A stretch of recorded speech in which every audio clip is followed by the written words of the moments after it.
Day 42 in the life of a college student. So, well, Sabado na. Schedule natin ay Biyernes at Sabado. So, no choice tayo, papasok tayo.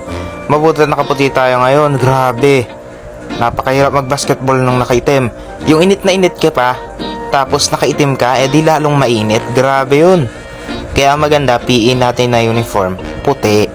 Kasi nga naman, kung hindi ka mag-overheat kung ito mga uniform mo habang nagpi-PE. Lalo na pag basketball, grabe. Talaga magkaka-heat stroke ka. Mabuting nakaputi. Oh, sige, tara na.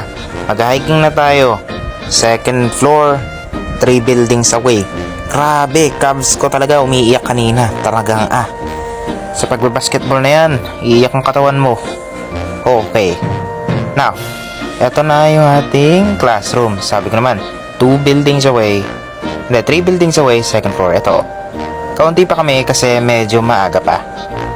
Yan, mabuti maaga kaysa late, di ba? Oh. Grabe, sa sobrang aga niyan, kitang-kita yung araw, katirikan ng araw. Ito nga pala yung ID ko. Nakuha na yung ID ko kahapon. Grabe, ang ganda ng picture sa ID ko. Grabe talaga, mga pogi, mga suwabe. Talagang hindi ka mapupugian dyan. Joke lang. O, ito na yung view. Sobrang init at saka sobrang liwanag, nakakasilaw. Kaya nakapikit ako. Grabe. Ang ganda naman ng palayan, sariwa ang hangin.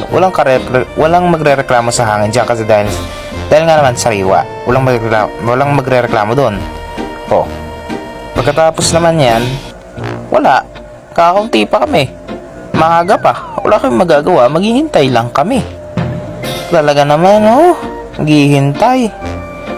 O, ito na kami. Nasa classroom na. ML. Wala kasi kami magawa. Nakalak yung yung gym. Dahil nga naman may graduation.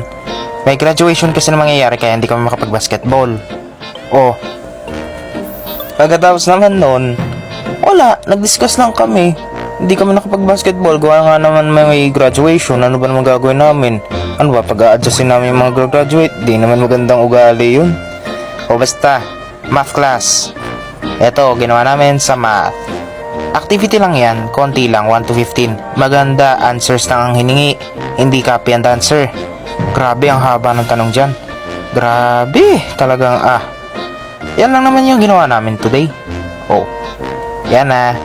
Wala na. Umuwi na yung iba, kami na lang yun natira. Naglilinis pa kami ng classroom, magpapayip ng ventilador. Yan, bukas pa yung TV, papatay pa namin yan mamaya eh. Kaso di namin alam, wag na lang namin galawin. Baka masira pa. Oh, yun lang naman yung ginawa ko ngayon. Hindi kami nakapag-basketball, gawa nga na hindi na available yung gym, gawa ng graduation. So, cancel yung plans. Nag-activity kami sa math. Grabe, mahaba ng tanong. Oh, di bali ba? Follow, like, and subscribe kung gusto mo nang makita ang day 43. Oh, sige na. See you next time. Good night and goodbye.